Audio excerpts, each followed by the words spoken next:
it, and This shit's fire.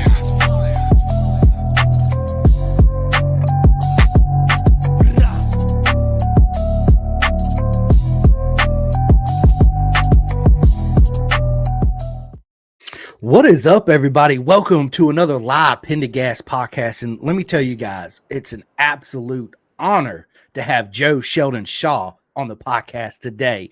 What's going on, bud? Yeah, do you know what? I'm waiting for my Sunday dinner. That's about as exciting as my Sunday's got. Absolutely. So, what are you eating for dinner? Yeah, so we're having a Sunday dinner. So I've been downstairs, prepped all the veg ready, and then my mum's coming round, and we'll have a nice little Sunday dinner tonight.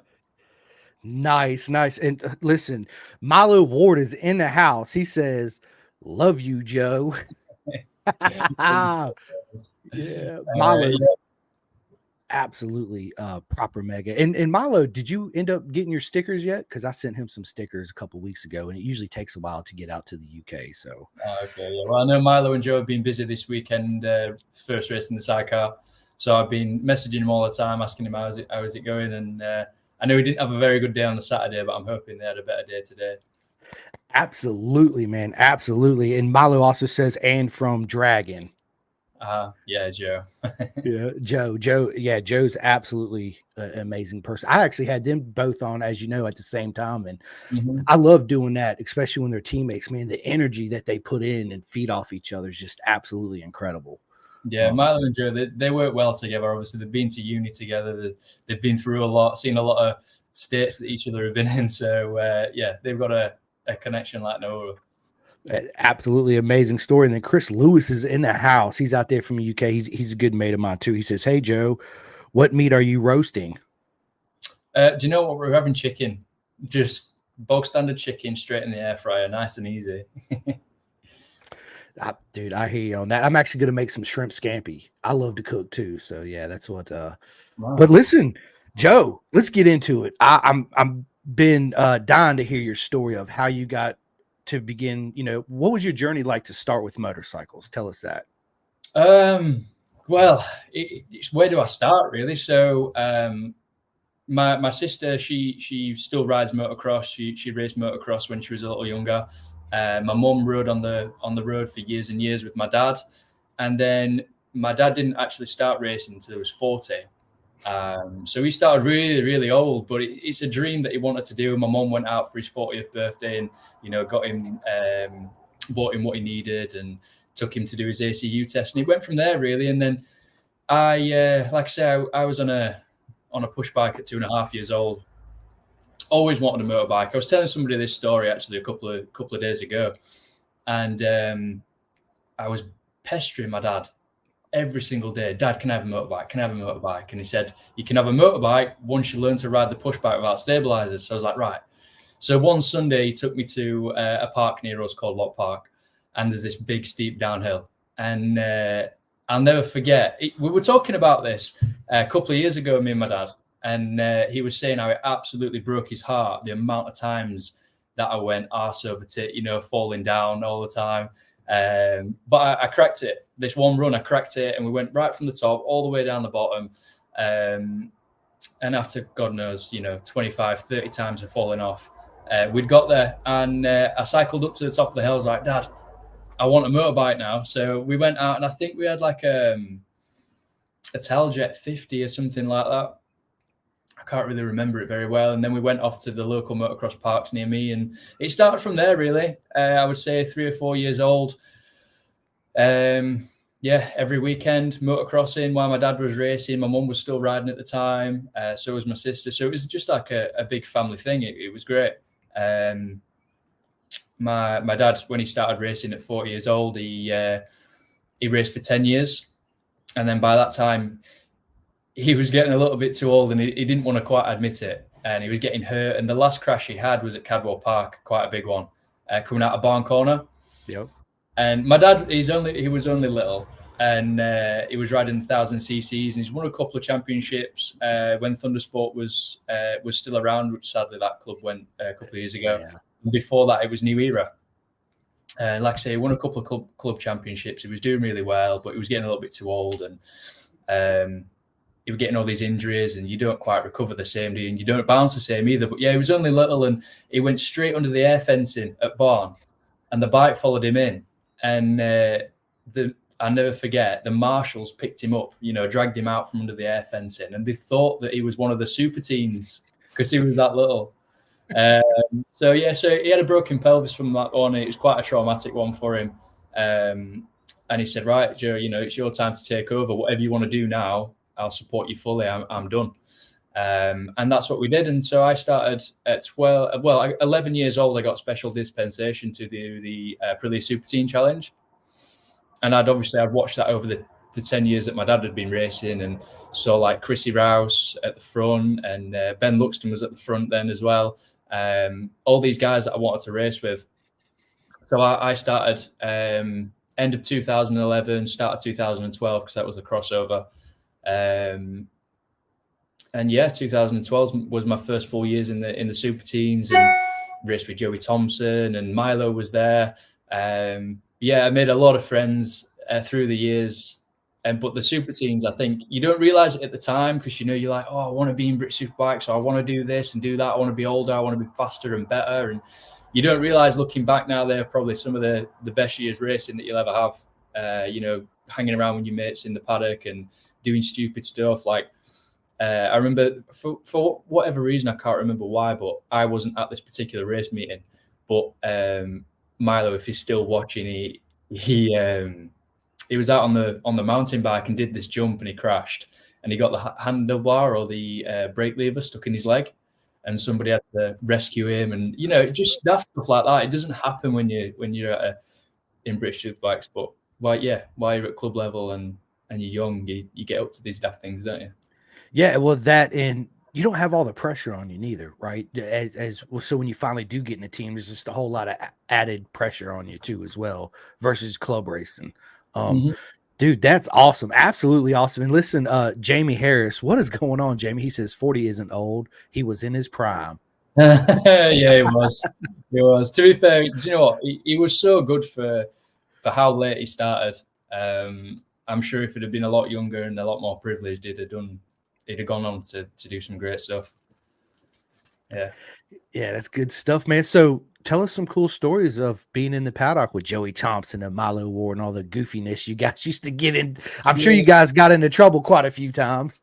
Yeah, there's some times that I actually probably can't mention because they are quite. There's a time where I was going to get my race license taken off me and stuff like that. Yeah, so I'll not mention those times, but probably my fondest memory, I can't remember exactly what year it was, but it was after a couple of years. It might have been like 2014-ish. In fact, maybe a little bit before. And Anglesey was my favourite track to go. If the weather was nice and it was in the middle of summer, it's a perfect place to go. And I always remember going down to the beach, having a barbecue, knocking the golf balls into the sea. Just that was my favorite round to go to. And when everybody was, so many friends, all the Super Team guys or whatever, it was just a fantastic race. Everyone looked forward to that one. And, I'm sure Milo's got one memory that he'll never forget about me throwing a tantrum because he couldn't have a marshmallow, laying down in a pool and having a paddy. Some great memories, but that's probably my fondest one where we were knocking the golf balls into the sea. That was real good. That's awesome. So Benny Grayson, right? Good mate of mine too. So is Jake Marsh. He was telling me a story that was last year. They were in the paddock together, and apparently when Jake Marsh and them got out of the pits, they had a Bluetooth speaker. So Benny would run over there, connect to his phone, and then play porn. So when they come back, he would play porn loud in the pits, man. I was like, bro, what a story. That's the antics that go on between friends and racers there's no other, you know what I'm saying? I think the friends that you make at racing, they will be your best friends for life, 100%. I've had obviously hundreds of friends over the years, from school and college and whatever. But your racing friends never leave you. I can not talk to Milo or Joe or whatever for, I don't know, months and months at a time. And then you ring each other up, you have a massive catch up, and it's like you've never been away. Yeah, you're right. And that's one thing unique about our sport too, is I think it bonds people in a way that no other sport bonds people, right? If that makes sense.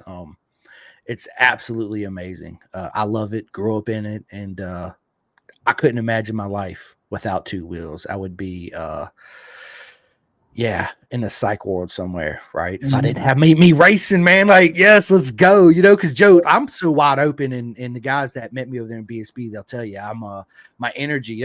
The two comments I always got from people is my energy is just through the roof, and I was a breath of fresh air because I'm running around the whole paddock, just let's go, yeah, let's go, all this. Hey, I'm Simcoe. What an honor it is to meet you, and everybody was like, holy shit, who is this guy? Yeah, no, that's what it's all about. It is. Absolutely it is. So Jamie Harris says, you make brothers racing with them. It's a powerful bond. Absolutely it is. It's even if you're racing in the same class and the championship comes down to you or your best mate, when you put the helmet on, obviously you're not mates because it's wartime, right? But after that, it's like Troy Bayliss and Colin Edwards. They give each other a big old hug. Man, that was a great season. This and that. That's the type of bond that I love to see between riders. We do still need that rivalry, kind of like Rossi and Lorenzo. A good guy and a bad guy within the paddock. And I think this year for me it would have been Tommy Birdwell and Glenn Irvin would be that. Fantastic championship battle that was. It stirred so much up. That's what I loved about it the most. There were so many rumors going around the paddock, like, oh, he's saying this, he's saying that, and then you talk to him like, no, that's not happened. But that was fantastic, and I'm hoping that this year again will be something similar. Oh, absolutely. I have no doubt at all that it will be. It's going to be, listen, 2024 is a mega year for all racing, World Superbike, World Super Sport. I mean, the whole nine, BSB, Moto America. There's been so many changes, riders and seats and teams. It's it's good to see for sure. But listen, Joe, so club racing, how did you get into BSB from club racing? So I switched over to do the 600s.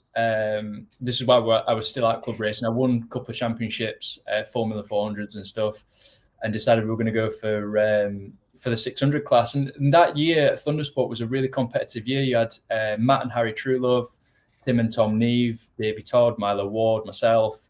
There were a couple of other lads as well, Lee Williams. And we went to Snetterton, and I hate, anybody that knows me knows I hate Snetterton, and I haven't finished a race there in years and years and years. It's just my bogey track. It's one that I don't like, and it don't like me. And we went to Snetterton, and it was my first race on the 600, and I think I qualified like second row, something like that. But it was all really tight. It was, everybody was so close, and the first race I think we'd completed, and it was the second race. I think I'd finished on the podium. Nice. Or just off the podium. I can't quite remember because it's a bit of a blur. It was quite a few years ago now, 2016. Yeah. And anyway, the following race, and I think we'd done 2 or 3 laps. And everybody that was in that race will probably remember it. It was absolute carnage. I think Chris Helliwell was in it as well. But yeah, so it was like second or third lap into the race. I was behind Tom Neve, and I looked down coming out of the last chicane. I looked down at the rev limiter to see where it was I needed to change, and I looked up, and Tom's chain had snapped, and I was like, God, what do I do? And it's got, if you go on YouTube, you can find it's called 45 Seconds of Hell or something like 64 Seconds of Hell, something like that. And I go straight into the back of him. It was a massive crash. My bike set on fire. I think Tom's elbow came, or some part of his arm came out through the back of his arm. I smashed my leg to pieces. It was carnage. But yeah, after that, we was like, right, what we're wasting this time at, we were running up the front. We were doing well before that crash. Obviously, I had to recover, but we just thought, we were quick. We were up there. Let's go to BSB. So my first BSB meeting was about 8 or 10 weeks later after that, and it was at Cadwell Park. Love it. And then I've never been at a British Superbike since. That was a bit of a carnage race as well, because I was determined we were going to do well, and I lasted 1 lap. Yeah, I was actually I was pulling YouTube up to see if I could find 64 seconds. Is it 64 seconds of hell? I think it's 64 seconds of hell or four. I'll see if I can find it myself, and then Of I'll see. hell. Let's see, Joe Sheldon. Yeah, the cool thing about this uh StreamYard that I use, I can actually pull up live videos, Okay. videos from YouTube. Let's see, I'm trying to find it. Anyway, we'll keep talking. If you find it, let me know. I'll plug it in and I'll pull it up. Yeah, definitely. Absolutely.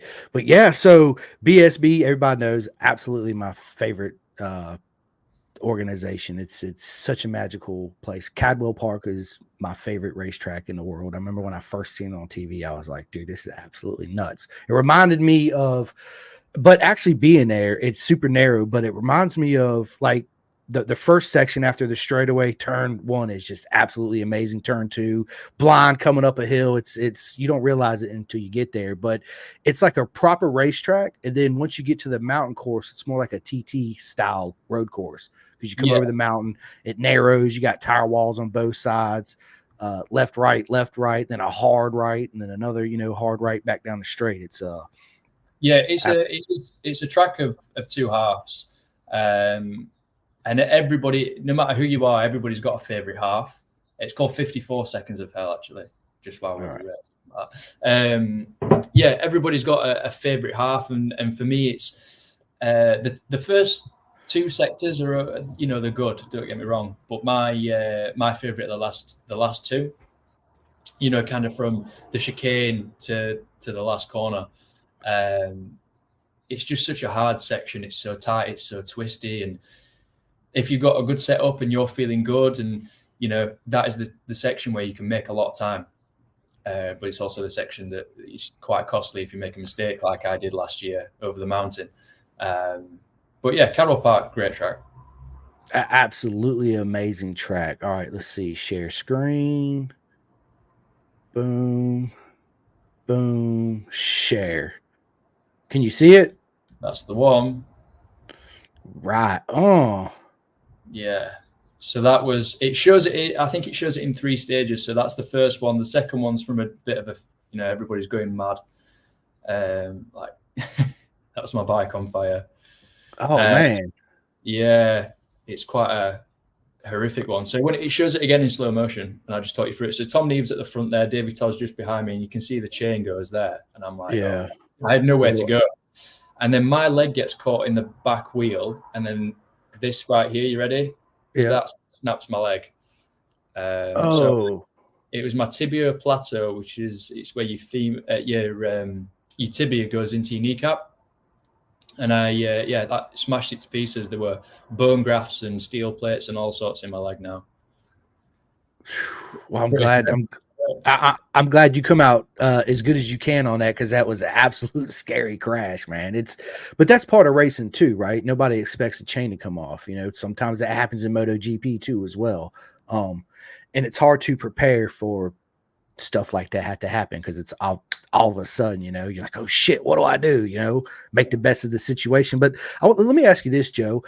Going to your worst track, everybody has those, even whether you're playing it on a PlayStation, Xbox, or in real life. It's like, shit, I'm going to this track. It's absolutely like, I can't stand this place. But mentally, was there anything different that you mentally prepared to handle your least favorite track to get a good result?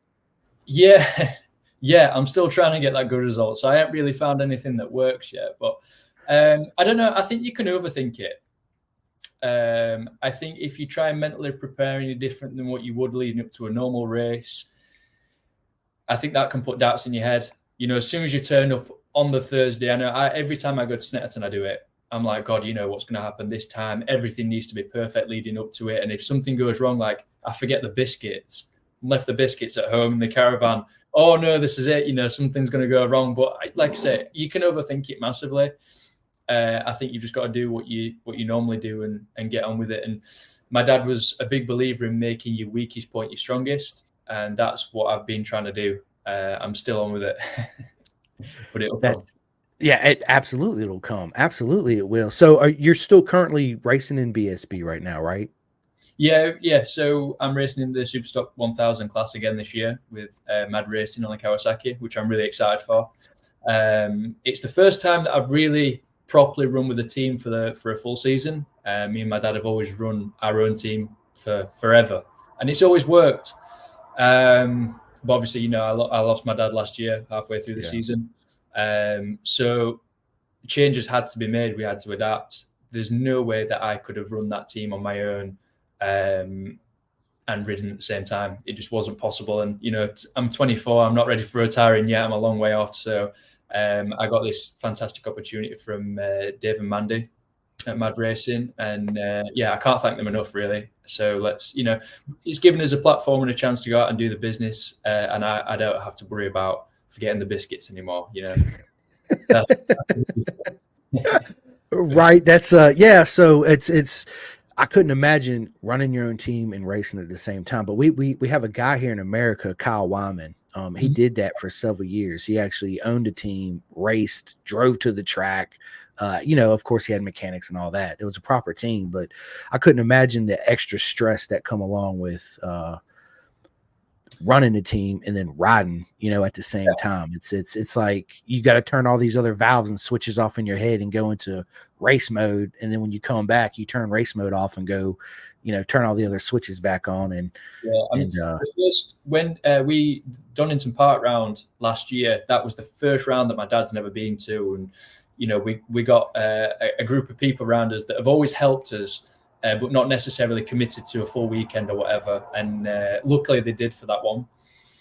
And I was on the phone, like my dad was in a hospital bed. I was on the phone to my dad after every session, you know, Dad, what do you think? I'm feeling this from the suspension. What do you think we should do? And I was still in my leathers working on my bike while everyone else was helping. And it was difficult. And that, you know, I came out, Luke Edge will remember this quite well, came out of pits on morning warm-up. And because my head wasn't completely in the game, I was thinking about all sorts of, obviously I was worried about my dad. I was thinking, have we done this to the bike rather than just getting out and going for it? And I had quite a big crash going down Hollywood at Donington Park.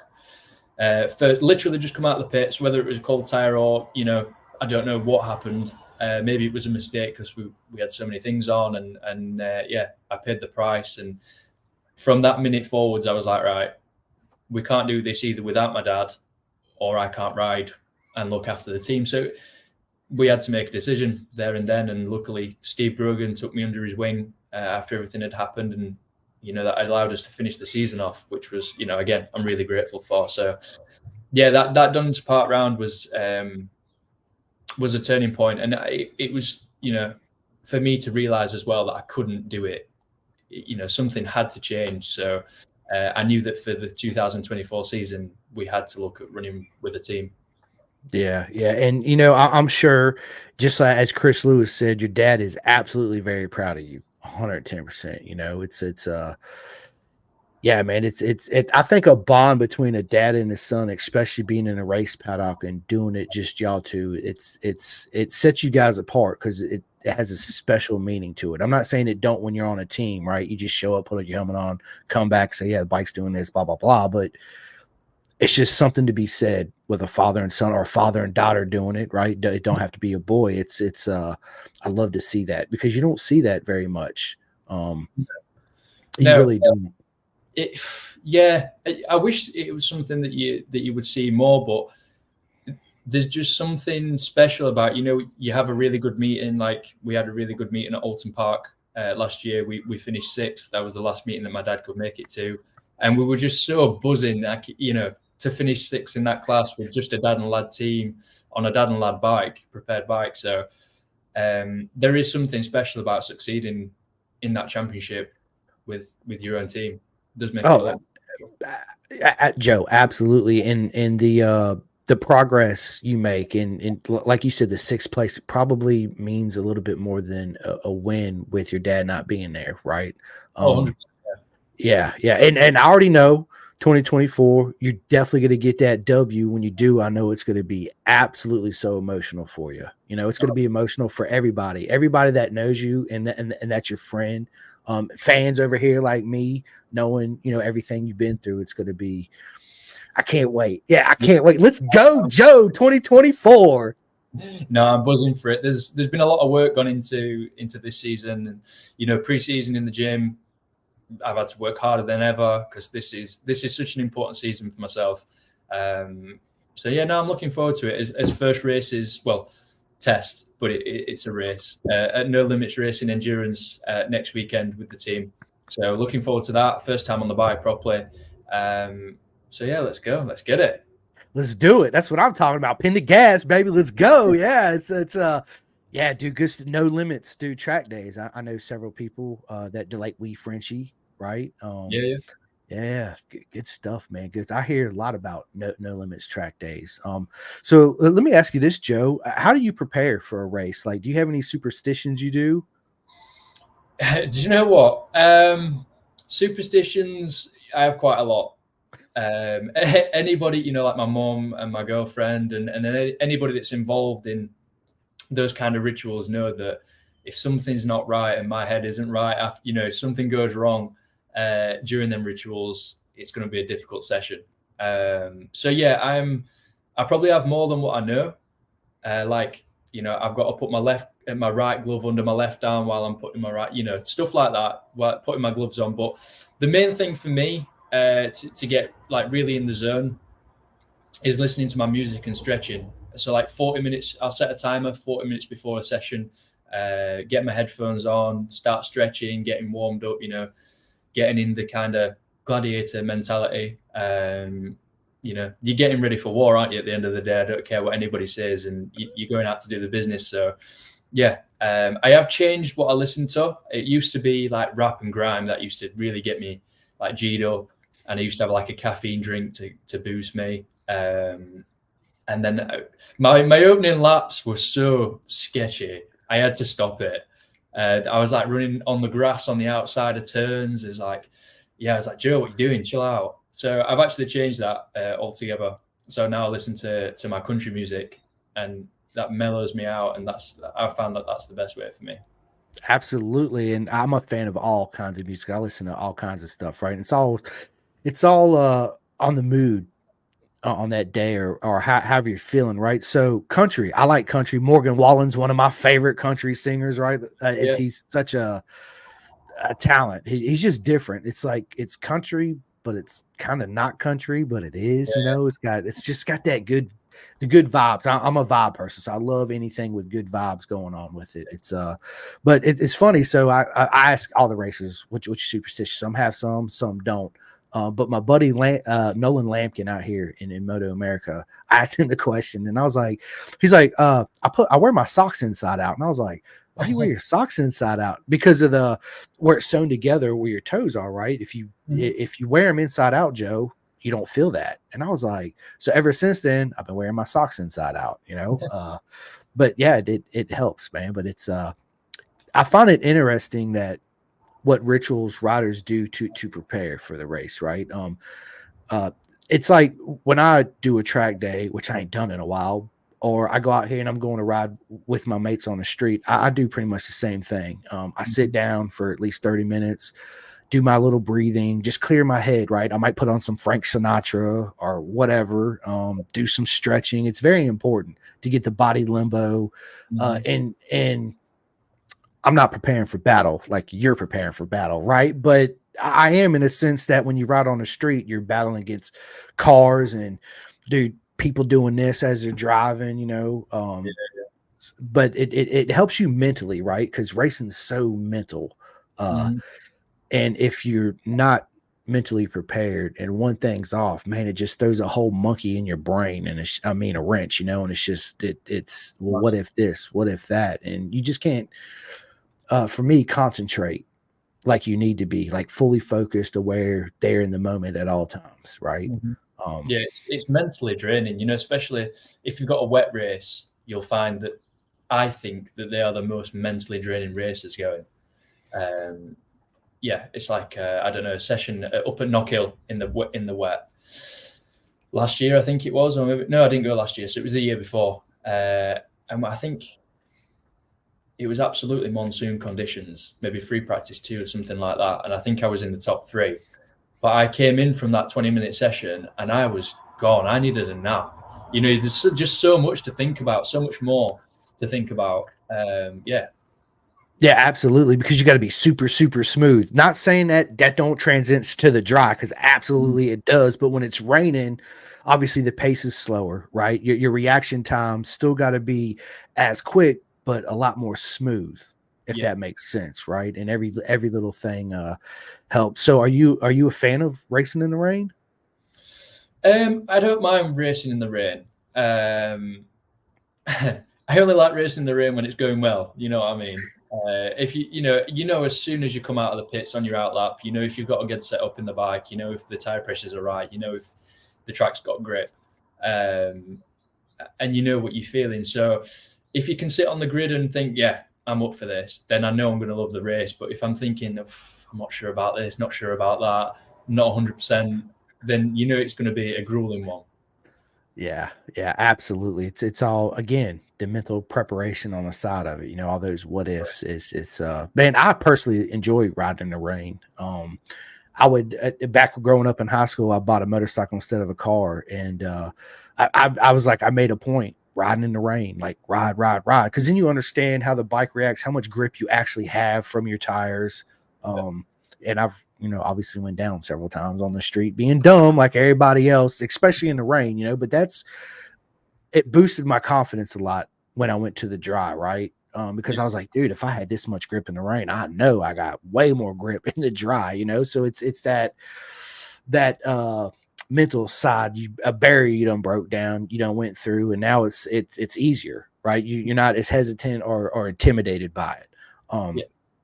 But yeah, it's in being so smooth, transitions to the dry, and then next thing you know, it's so me being a track day, I raced, but it was just for one season. As it's so expensive, even back when I did it for that season, in CCS out here in the Midwest, because I went to Phoenix for a motorcycle mechanic school is what I did. So I'm a mechanic.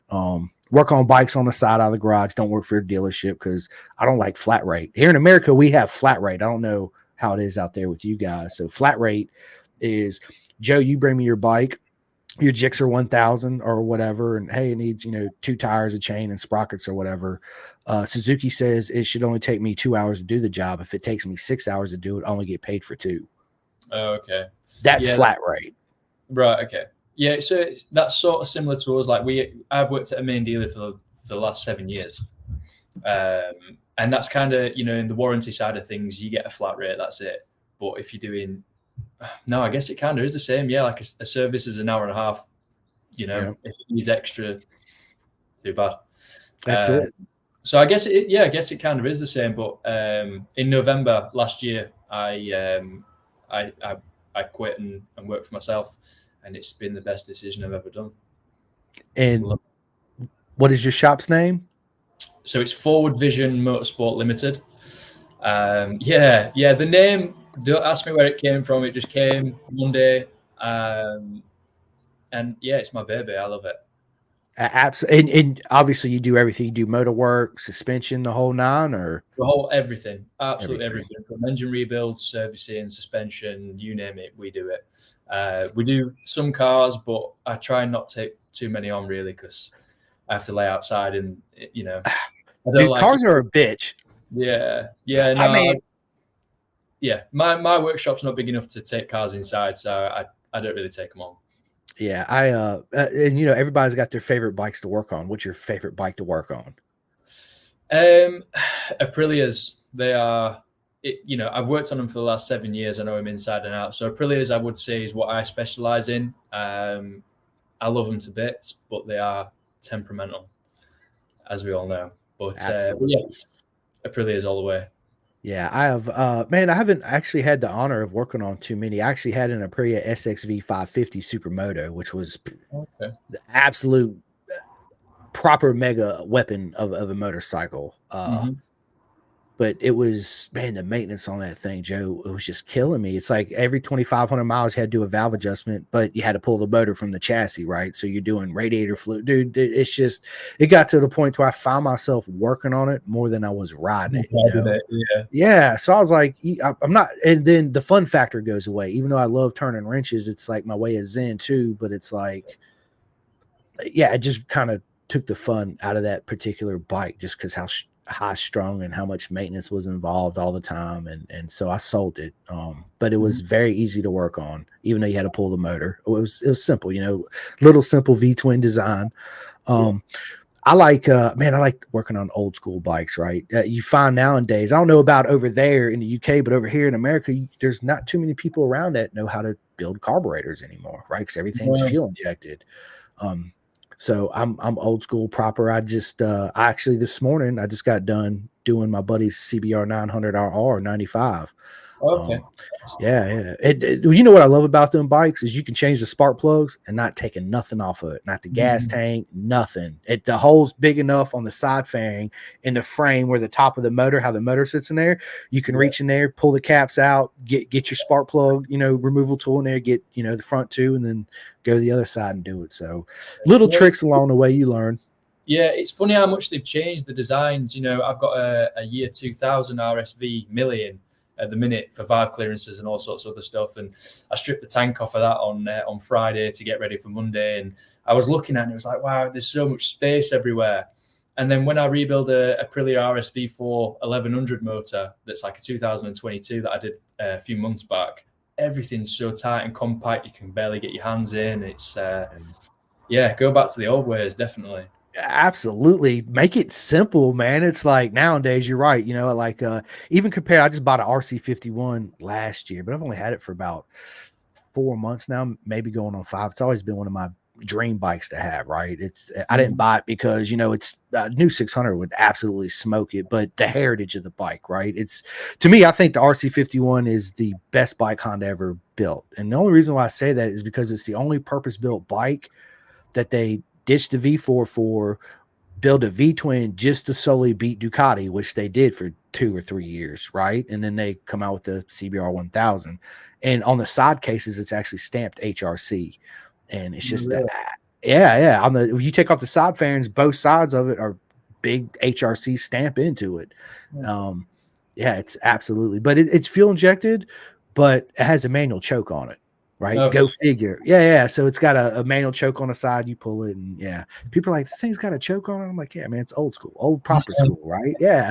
Like the ZX7s and all that, man. I love those bikes. They're just big old boys, bring them back, right? Well, my thing is, Joe, too. It's like you look at other series when it comes to super bikes, not BSB. It's like you look at the cockpit of them, especially MotoGP, and it's just got, dude, all these levers and buttons, and I wouldn't even know where to begin, right? And to me, it adds a different element to racing, right?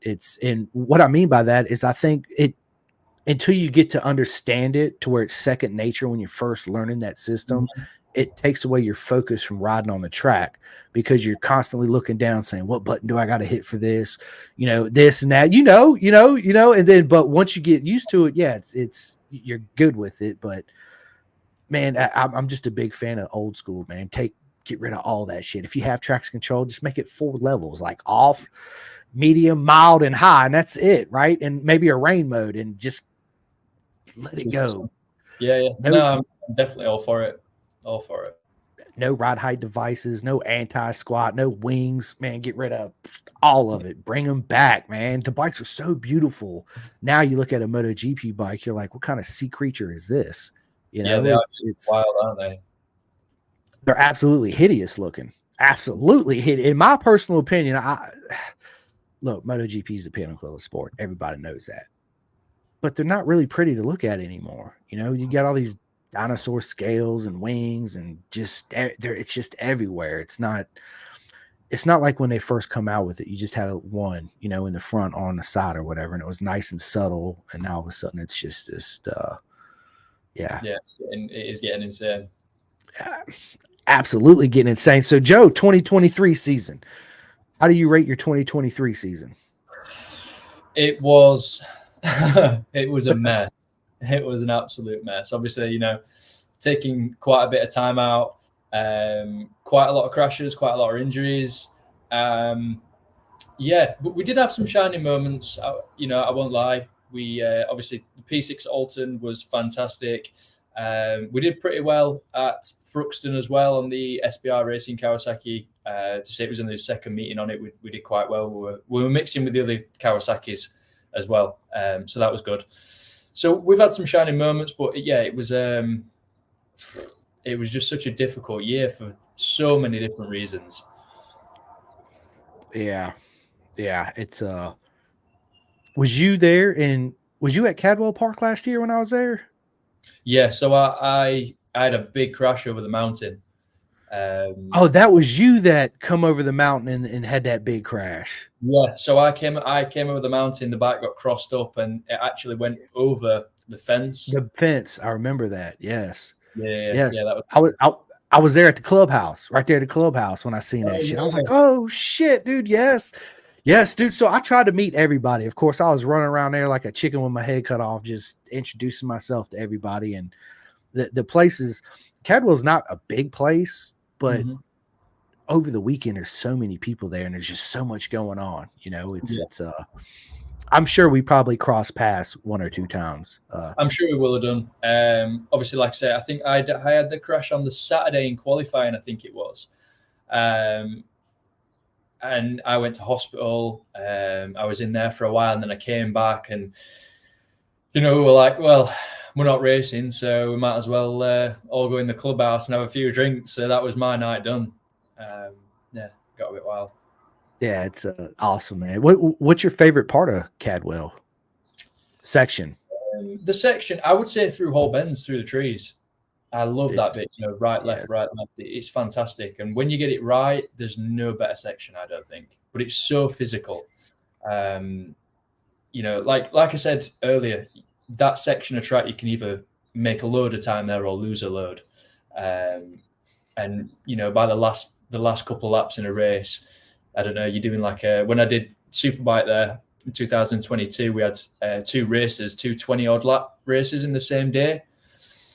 And I said to somebody, I can't remember who it was.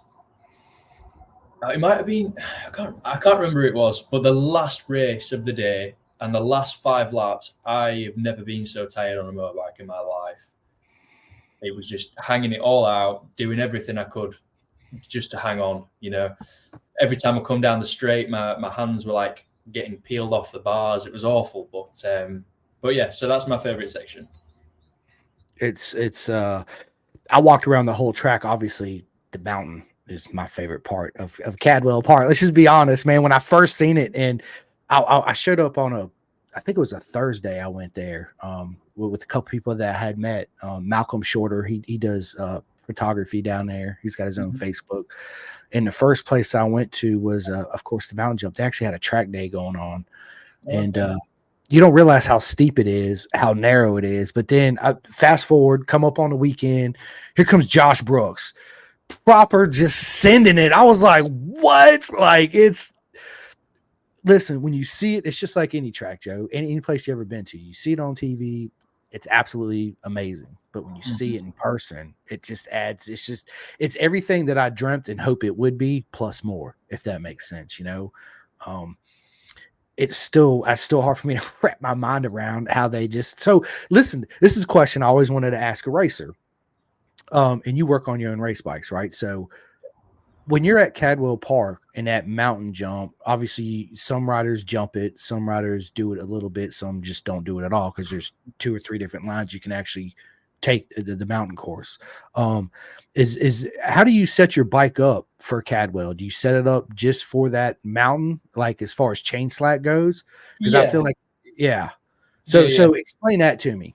Yeah, so you chain slack for Cadwell Park is it's quite considerably more than, I don't know, like at Alton Park or somewhere like that. Maybe only like 10 mil more. But yeah, it is, I've set it so slack sometimes that it has actually jumped off. I remember a few times through my racing career, my chains jumped off over there for that reason.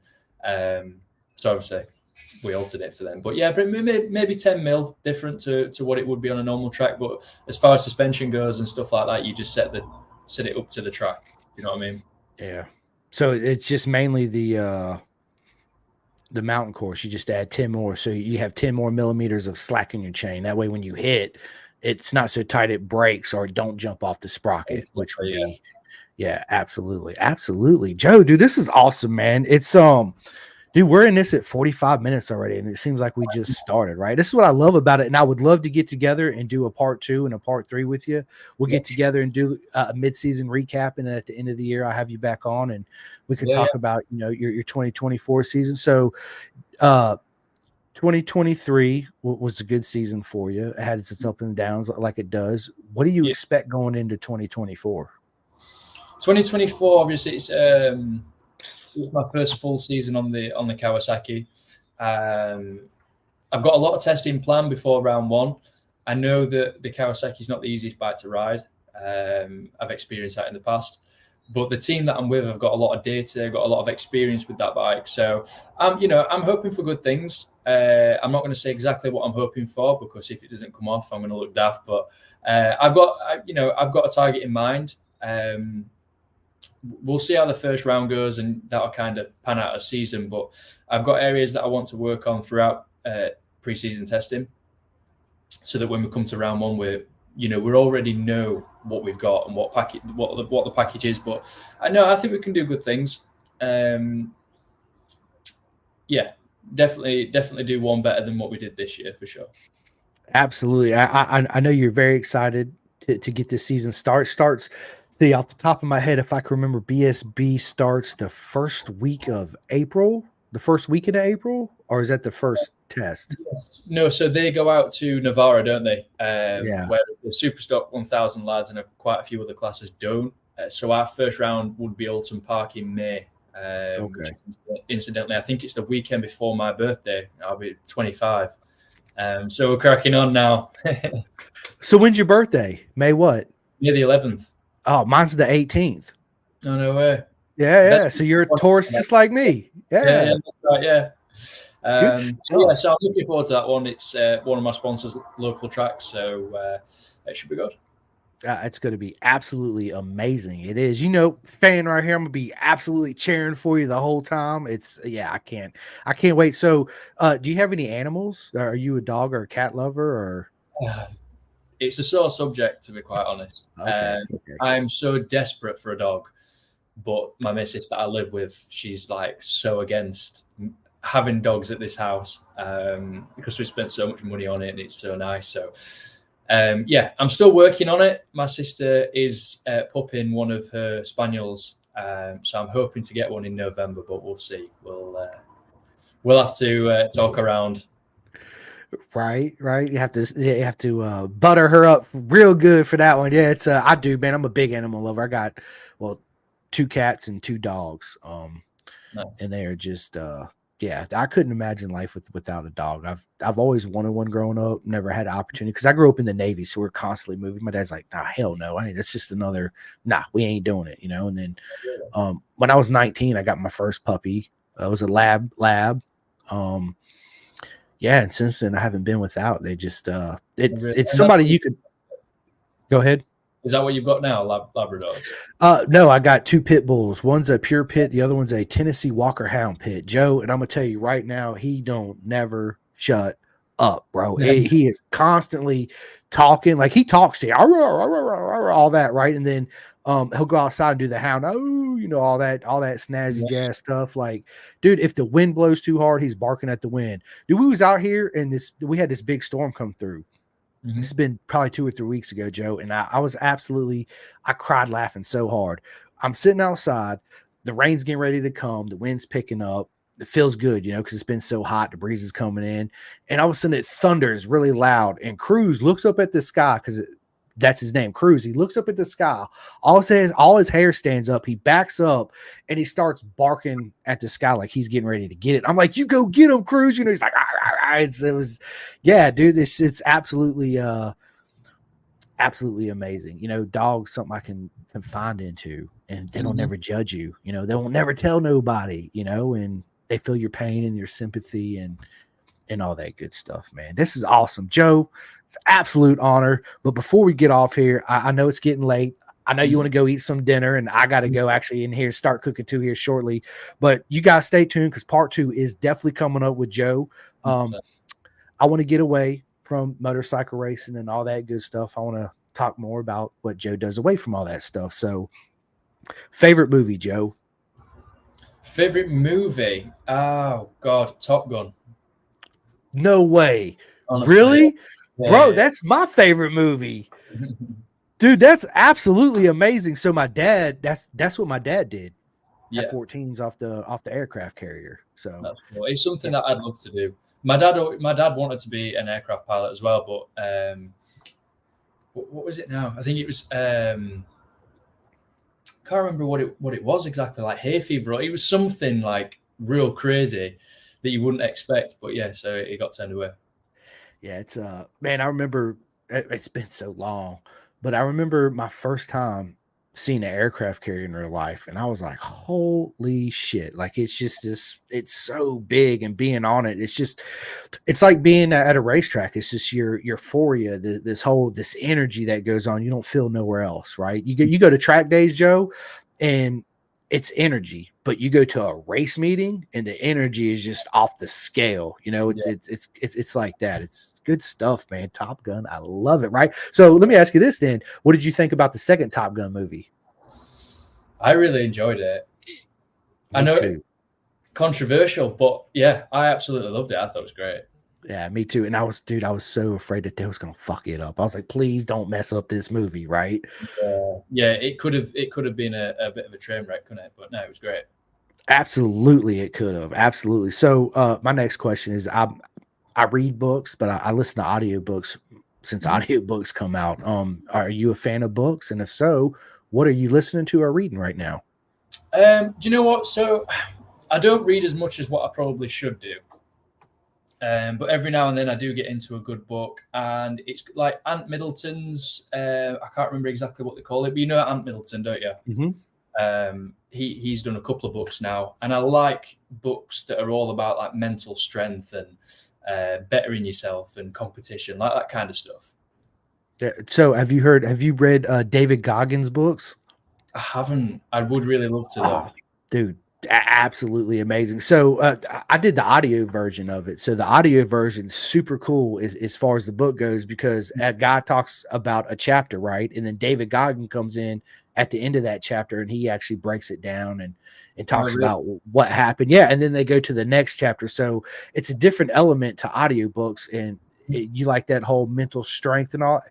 You'll absolutely love that book. He's got two of them. It's called Can't Hurt Me. Yeah. Okay, I'll give that a go. Actually, I do need to get some ordered and get back reading again. It's been a while, to be honest. Yeah, I just downloaded on my Apple phone and just listen to the audiobooks, throw my earbuds while I'm cooking dinner or taking a shower or driving to work or whatever. It's I find that if I do read, I end up it just puts me like I kind of want to go to sleep, you know, after a while. But my good buddy Andy Ibbett, which you already know, which is a legend himself, actually sent me his new book. So I'm in the middle of reading this one right here, which is an absolutely amazing book. Love So that. Yeah. yeah, it's good. And I'm big into obviously road racing. So I not listen to, and read pretty much every autobiography of any road racer out there. Mhm. Um, and to me, I'm not taking nothing away from Michael Dunlop or Rudder or any of the Ian Hutchison or any of those, because they're all absolutely amazing stories. But John Hopkins, Leather, he don't put he it's like Nikki Hayden said, I'm all in. He lays everything out on the table, talking about getting drunk, smoking weed, and riding a MotoGP bike while he's high and all this. Yes, Joe, and it blew my mind. I was like, dude, yes, this is what I love. This is what we need, right? We need the truth. We want the truth. We want to hear those stories that nobody ever knows about or sees. And for him to do that, it was, yeah, brilliant. Absolutely brilliant of a book. I highly recommend it. Love So, that. Yeah, it might be another one to try. oh, absolutely it is. So we already covered music already, right? So I pretty much listen to everything like you do. I'm not so much into rap like I used to be. I'm more of an old school rap type person. If I'm gonna listen to any, I just feel like the new stuff is just like, I don't know. It's not me, right? Yeah. Absolutely not. Star Wars or Star Trek? I don't do Star Wars or Star Trek. I don't do anything like that. I'll be honest with you. Okay, okay. Well, I'm a big Star Wars fan, and I always ask that question, because if you'd have said Star Wars, I'd have said, "Well, cool. What Star Wars character would Joe be?" Right? Yeah, Um, I never done anything like that. Like I'm more into, I don't know, Harry Potter or something like that. Okay, what Harry Potter character would you be? Or let me ask you this, not character, because they're all wizards and stuff, but what school would you be a part of? Because there's 4. I'd like to think myself as a bit of a Slytherin. Nice. That's always been my. In fact, I've actually got Hogwarts Legacy. The video game? Yeah, the video game, yeah. And I've chosen Slytherin. So listen, me too, bro. I actually just started that game. I'm about I just got my my broom to where I can fly around. Oh yeah. So yeah. So I picked the same class you did too. It's absolutely, dude. It's funny that I am a fan of Harry Potter, but I've never seen any of the movies. No way. Yes, I need to. That's what a buddy of mine says. He's like, dude, because I try to watch what was the other one? It's not it's Lord of the Rings. I just couldn't get into Lord of the Rings, man. I was like, it just I don't know, just little midgets searching for a ring and all this. I'm like, it just ain't me, right? I mean, come on, let's just be honest, man. It's little hobbits running around with all these monsters, and okay, but I do need to watch. Absolutely, I will watch Harry Potter. Milo Ward, he says, when you going to come to the sidecar with me, Joe? Man, I'll jump on that sidecar whenever you're ready.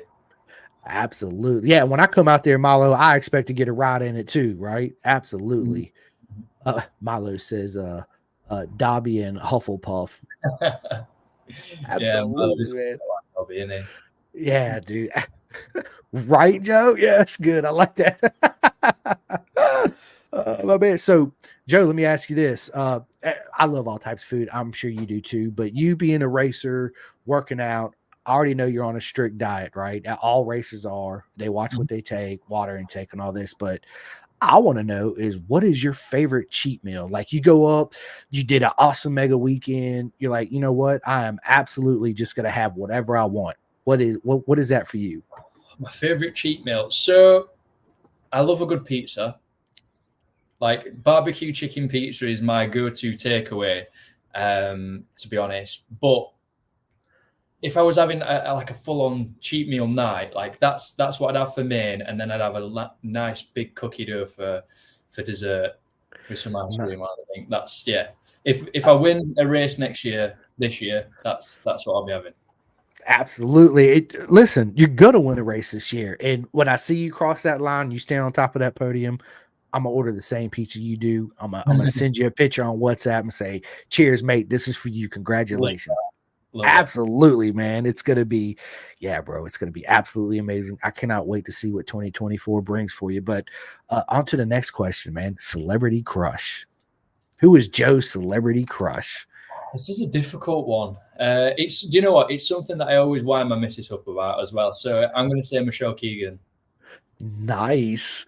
Mine, man. One of mine's always been Samia Hayek. Oh my God, she's absolutely dynamite. But yeah, it's funny because I asked some and they're like, my missus is gonna get mad if I answer this. I'm like, dude, she's got a celebrity crush. Come on, man, let's keep it real, right? Like, everybody's got that one free pass. If it ever happens, your wife or your husband wouldn't be mad at you, right? It's never gonna happen, but everybody's got that one free pass, right? My wife is she loves Aquaman. What's his name? The guy that plays Aquaman. Oh, I don't know his name. I'm terrible with names. Places I'm great with names, so bad. Same thing with me, Joe. When it comes to racers, I'm like, oh yeah, that's blah blah blah, and that's blah blah blah. When it comes to actors and stuff, except for Keanu Reeves, which he's my favorite actor. It's absolutely. So listen, if we made a movie about Joe Sheldon Shaw, what actor would play you in your movie? The guy that played Elvis, I can't remember his name. Yes. Yeah. Oh, matter of fact, I just got done watching. He's in Masters of the Air on Apple TV, which first one today. Yes. Oh, bro, it is such an amazing series. You're gonna love it. Yeah. Well, so I've got Apple TV, so I went on Apple TV, and we watched the first one, and it was like, right now, subscribe to Apple TV Plus to watch the rest. I was like, no.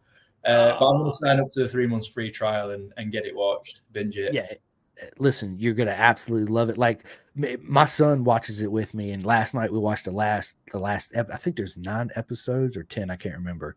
And I was like, dude, this is it. He's like, oh no, I don't ever want it to end. It's so good, And this is my 11-year-old. He's like, no, it's so good, So yeah, maybe we'll have to go back and rewatch it. So we're watching that, and then we're watching The Bad Batch, which is on Disney. It's a Star Wars, but yeah, well, it's Star Wars, right? So if you're not into Star Wars, you're not gonna really like it. But I also love like all the Disney, Pixar, all those movies, all the cartoonish movies. Man, I love that stuff. Cars is one. Cars, yes.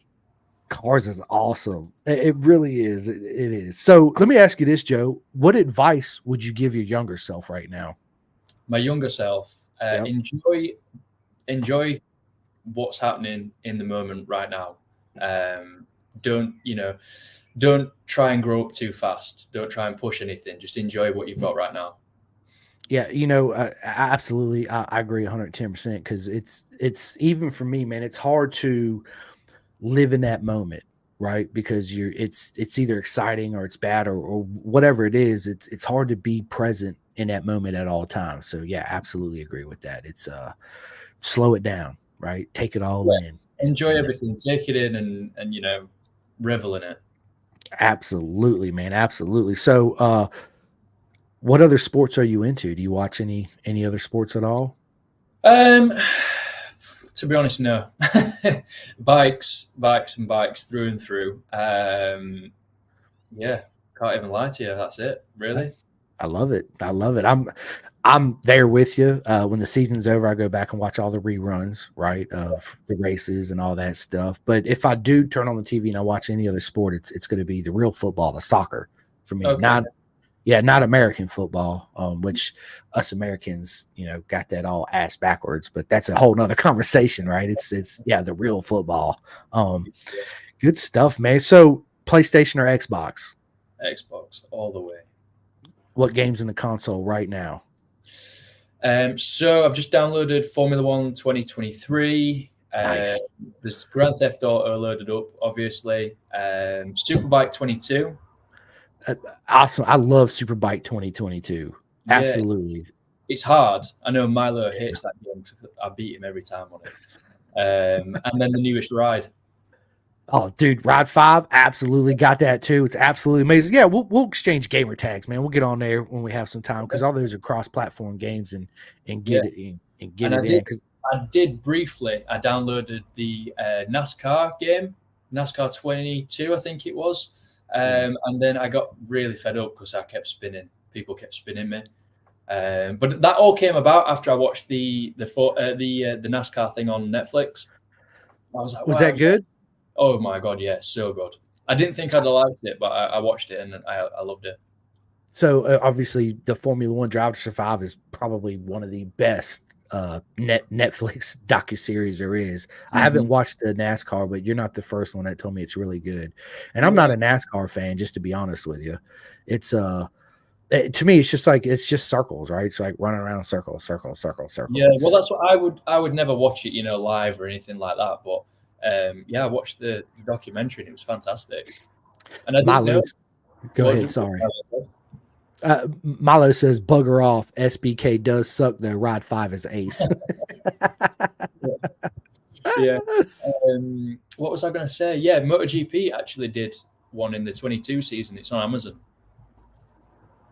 It was horrible, man. No. Look, I made it rain. It's so bad. Yes, dude. It's.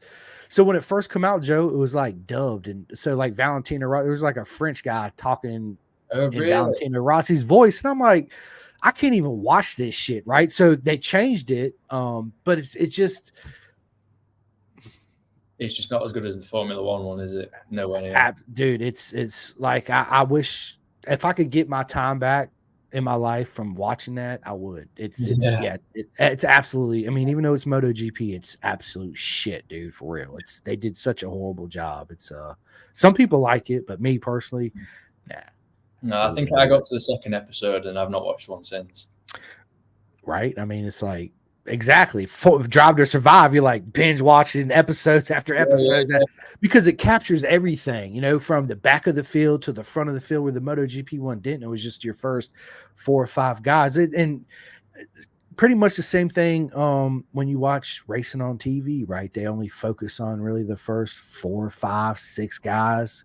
Yeah.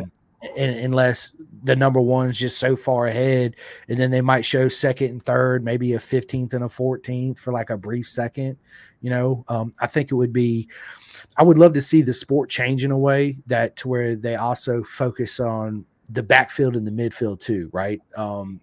Yeah. Because you guys deserve it. Not you, Joe, but everybody that races, you do deserve it, Joe. You know what I mean? Because you're a front runner. That's what I mean. Yeah, but do you know what? We've all been there. We've all, everybody's got to take the last position, haven't they? Somebody has to. But they're putting just as much money in. They're putting just as much hard work in. They do deserve the recognition, 100%. Oh, dude, absolutely, and that's why when I was the first guest on the podcast, and we used to do race reviews. And I'm like, dude, let's get the riders involved. Like, let's interview the racers.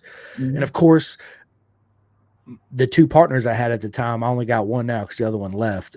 He was like, "Oh yeah, let's go Jake Gagne, Barber, and all this." I was like, "Nah, bro, we need to concentrate on the backfield, the riders, the ones that don't have no voice, right? That are working 2 jobs. They spend everything just to get there and race and don't have no recognition on TV or don't get an opportunity to stand in front of the camera for 45 seconds to say, big shout out to my mom and dad. Thank you guys so much. I love you. Thanks to KYT and Alpine Star and all this stuff, right? It's exactly because they're probably the ones that are putting most of the personal money in, all, if not all.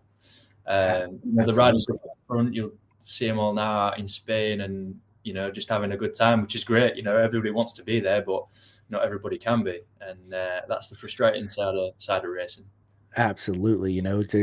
I think about how many Valentino Rossi's or Mark Marquez's or Casey Stoners we lost to the sport, all because of money, so yeah, absolutely. So Craig O'Harris, what is up, mate? He says, hi, Chris. Hey, Joe. Sorry I'm late to the party. Been playing engines. Look forward to seeing Joe in the paddock and having a catch up with his mom. We'll watch back later on. Yeah, absolutely. And then he says the sacrifices everyone on the grid makes to get there, they should all get a bit of airtime within the battles in there. Absolutely. At least if they don't show them on TV, Joe, I've even thought up of a way to where, like, if you got the cameras rolling after the podium, why don't the guy that's doing the camera walk around the pits and get 4th, 5th, 6th, 7th, all the way back up and give them 30, 45 seconds. Hey, man, nice race. How'd your weekend go? You want to give any shouts outs, and give them the opportunity because the camera's already rolling. Why not do it? Absolutely, So I think it would help the sport out for sure. To get people involved. Yeah. I think so, because it's getting harder and harder to gain sponsors with the current climate and everything that's going on in the world. It is getting really tough. So the people that are there and continue to be there, they deserve the recognition, and so do the sponsors and everybody that's helping. Absolutely, I absolutely couldn't agree more. Let me ask you this: if you can go to dinner with any 3 people, dead or alive, that could be famous, that could be your parents or whatever. Who you bringing to the dinner? First one's got to be my dad. 100%. Absolutely. I'd love Chris Stapleton there. Nice. And Marc Marquez. Yeah, absolutely. So my next question was, do you watch MotoGP? Which I already know you do. Who's your favorite racer in MotoGP? Yeah, Marc Marquez all the way. Yeah, so Marc Marquez is absolutely amazing. I'm a huge Rossi fan. I named my son Hayden Rossi after Nicky Hayden and Valentino, right? But watching all the battles between Stoner and Rossi and Lorenzo and Rossi and Marquez and Rossi, it divides people. So you're either a Rossi fan or you're a Lorenzo fan or a Marc Marquez fan, right? But after Rossi retired, Joe, I find myself, I'm a fan of everybody. Like I'm not just that one passionate about one person. And especially since I started podcasting, and I got so many mates that race now, right? In BSB, World Super Sport, Moto America. I get asked the question a lot, who's my favorite racer, right? And the simple answer is everybody. I love all my friends that race. I'm more of a fan of you guys than I am of Mark Marquez or Brad Bender or any of those guys. Okay, because I know you personally and we're friends and you race. So I'd rather support you, buy your hat or your shirt or whatever than them guys, if that makes sense. Yeah, 100%. Okay. You know, because I love to support all my friends in racing because I know how tough it is mentally and the money wise, and every little bit, you know, helps for sure. So, yeah. Do you have a club? Does Joe have a club? I've not got my own club as such. I have got Jim Thrussell that's doing all my merchandise, so you can actually get that on my website, which is joesheldonshaw.com. And yeah, that's it really. That's dude. I'm gonna get on there and order me a T-shirt for sure. I was going to 100%. say we need to. I'm sure Jim will be watching this. We need to get Jim on and throw some merch out there. Yeah, we will, Jim. Come on. Yeah, absolutely. Let's do it. And then Craigo says, also, can you thank Joe for donating the bits he did to the Racing in Pink fundraiser? My pleasure. Always. Yeah, Anything that absolutely. I will do. Yeah, it's good to help out, you know, the sport in any way you can. So my good buddy Jake Marsh, he races in the GP2 class, Cameron Frazier, but Jake had a fundraiser going on, and I had some Ricardo Rossi signed posters. I had like 4 or 5 of them. I sent out a set of Loris Baz knee puck sliders that were signed, and a couple other things, you know, racing memorabilia, just to, you know, hey, I can get another knee slider signed or whatever. You know, it's anything to help. You know what I mean? So absolutely. So where do you see yourself in 5 years from now, Joe? Do you know what? I did an interview last week, actually, and I got asked this. So years and years and years ago, back when I was 12 years old, the school were doing like a where do you see yourself in 10 years' time? And they made us write a plan out. And my plan wasn't anything to do with work or anything like that. It was all to do with riding and racing and where I wanted to be. And yeah, my plan has changed a little bit. You know, I've got older. I'm not exactly where I wanted to be at this age. Not that I'm old. It's just I wanted to be further ahead than what I am by now. But yeah, 5 years time, I would like to either be in British Superbikes on the world stage or in Moto America. America. It's something that me and my dad tried to do a couple of years ago, get out there. I tried really hard last year to get out, but obviously everything that happened. I was actually supposed to come out to Laguna, which would have been amazing, but I had a broken foot, so I couldn't make it out. But yeah, if I could be out in Moto America, earning a living from racing bikes and living life out there, I would love that. Listen, it would be an absolute mega proper honor to have Joe Sheldon Shaw in America racing. Yes, absolutely. And listen, if you and your wife ever come to Virginia, you guys always have a free place to stay at my house. I'm like an hour and 20 minutes from Virginia International Raceway. So yeah, if you guys ever come out and visit, man, and especially if you come race here in America, it would be absolute legend to have you. Speaking of Laguna, bro, corkscrew, right? Most famous turn in America. Everybody talks about the corkscrew. Dude, bullshit. It's great. Don't get me wrong. And it's super tall when you're standing there looking up. You know, it is an actual 3-story drop, but the way it does it, it's not like a physical, just, you know, straight drop. But turn 1, bro, is the most spectacular corner for me at Laguna Seca because it's a 5th gear pin, blind corner to the left, and you actually crest over a little hill, and then and you can't see over it, right? You come down. So to me, that's the turn at Laguna Seca that separates the men from the boys, right? Yeah, so to speak. It looks insane. I remember when MotoGP used to be there, it just used to look amazing. I'm just going to bob the light on because... No, go ahead. Yeah, absolutely. Absolutely. Yeah. Yeah, I've seen it. So I went to Laguna Seca. I've only been there once. I went in 2005 when MotoGP first come back. Yeah, it was absolutely amazing, man. It really was. It's a great spectator track for spectators. But I highly recommend if anybody's going to go out there and walk the hill to get up to the corkscrew, and you're going to do it several times, start working out now because it is steep. And yeah, you get about halfway up, you're like, oh man, I'm way out of shape. You know, it's one of the Texas is the same way. Texas is a an awesome racetrack in Austin. I go every year for the GP race, and turn one is just absolutely like it's crazy how steep it is. Yeah, it doesn't look that steep, does it, from TV?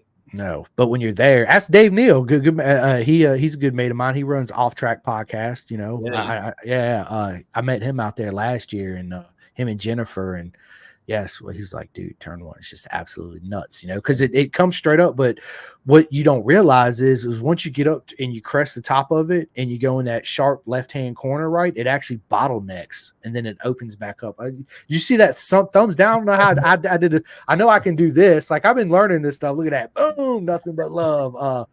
Yeah, so I do my fingers some, and it's crazy stuff happens. But yeah, turn one, it once you crest it and it goes left, it actually it forces everybody to bottleneck a little bit, and then it you know goes back down to the right and downhill. It's an absolutely amazing track. It really it is the most proper A1 ring racetrack we have in America, which means that it's made for F1 too, right? So everything's pristine. The bathrooms, the facilities, it's all up to tech. It's nothing like Cadwell Park, right? It's let's just be honest, you know. It's yeah, man, good stuff. So do you prefer beer or wine? Do you know what? I don't drink beer or wine. I'm a rum and whiskey drinker. Dude, I listen, I like rum and whiskey too, right? I like rum way better than whiskey. Do you like dark rum or white? I do like them both. I would say Kraken's my favorite, which is obviously it's a dark rum. Kraken, absolutely. I was playing cards with my buddy the other night, and he always brings Kraken with him every single time. So all he drinks is Kraken. It's good. I ain't gonna lie. It's really. Do you like Coke or anything?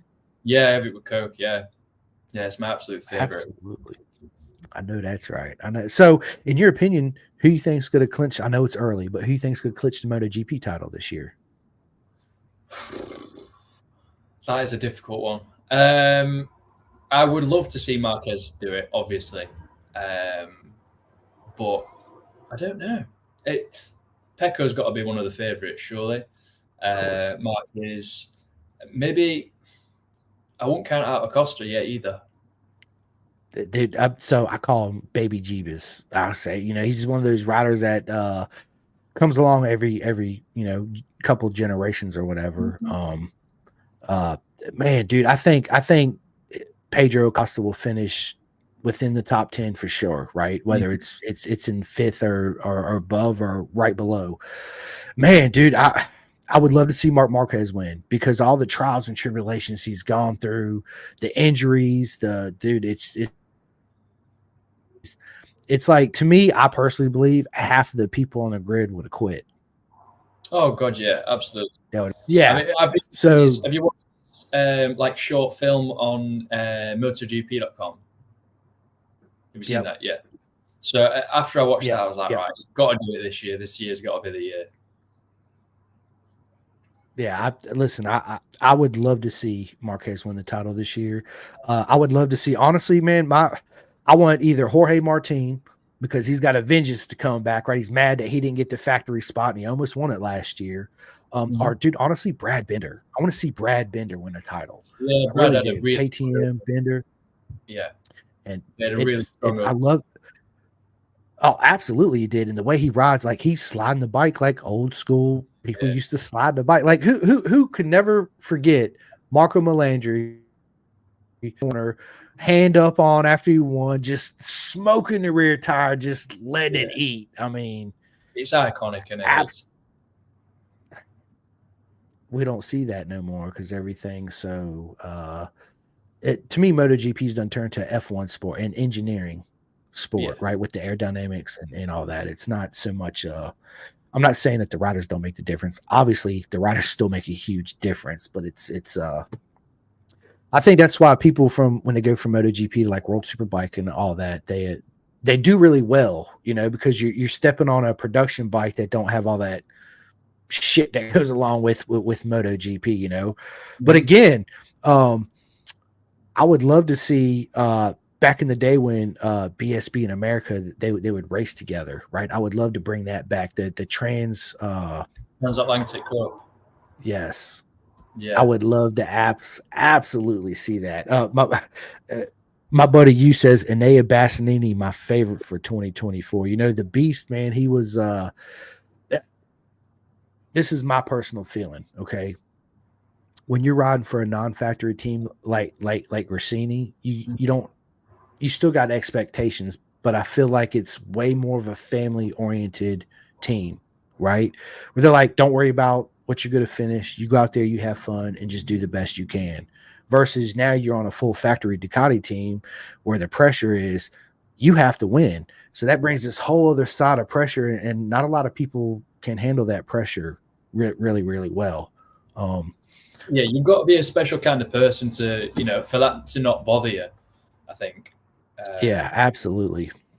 I just hope it doesn't get the better of him. I really do. I would like him to do well. Yeah, me too. It's he says it's time for Enea. It is, man. Enea is so fast. I mean, nobody's taking that away. He's to me, Enea Bassanini and Jorge Martin are some of the two most naturally talented racers in Mm-hmm. MotoGP, besides Pedro Acosta, of course, right? But as far as raw natural talent, they're to me they're just a little bit above everybody else. Kind of like Casey Stoner, right? Stoner would show up and just annihilate everybody and pretty much sit 45 minutes through the practice because nobody's even catching them. You know, it's yeah, man, good stuff, good stuff. Well, listen, I have one more question. It is about the TT before we get off here, and we'll get into all the shout outs and all that. There there's a list, but I'm only going to give you two names off of this list, right? In Joe's opinion, who had the greatest TT comeback ever, right? Joey Dunlop or John McGuinness? Um, Gotta go, Joey. 100%. Yeah, Joey's the man. So, what do you think about Michael Dunlop could actually beat Uncle Joey this year at the TT? Do His you know record. what? Yeah, Michael for me, he's always been there. For since I started watching the TT years and years ago, he's been there every single year. And even though he's getting older, he doesn't seem to be slowing down at all. Do you know what I mean? Even when he comes and does BSB, he's still going faster than he's been before. And yeah, I think he could do it this year. I really do. And obviously, he'll be on a great bike this year. Yeah, me too. And you know what I love about Michael Dunlop too is he does it like his uncle did it, old school. He still works on his own bike, even though he's got people there. Like he'd rather replace his own clutch or put his Yeah, chain on. You know, it's you don't see Peter Hickman or any of those other top guys, Davey Todd, in there changing their own tires or putting their chains or changing clutches. They got people to do that. So to me, he's still bringing the old school work way, yeah, if you will, right? Element to the TT, which is a little bit more special, right? To me, because you're doing everything too as well. But yeah, listen, Joe, we're an hour and 30 minutes into this almost, man, and it's been an absolutely mega time, and it's absolutely been an honor. So before I end the video, please, the floor is all yours. Give all your shout outs to your team, your merchandise, your workshops, so how people can get their bikes worked on, the whole yeah. nine.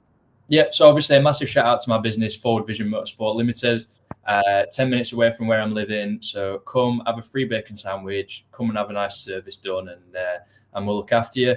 Massive thanks to Mandy and Dave at Mad Racing for this season, all my sponsors, DRC Leathers, Bill Moeller Helmets, just absolutely everybody, Dave, Les, Jane, Paul, Mum, Maddie, everybody. Thank you so much for everything this year, and hopefully it should be a good one. It's going to be a proper mega. And Milo Ward says, "We love you, Joe." Absolutely. And Milo, we love you and Joe too as well. Absolutely.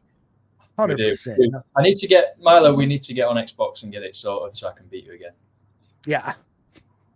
Yeah. And this time I'm going to join in because I'm going to lose too, but I'm a good shit talker, right? And that's part of it, dude, is chopping it up with your mates, talking shit, and dude, having fun. That's what it's about, man. Absolutely, it is. And listen, before I get off here, I got a couple shout outs I got to do.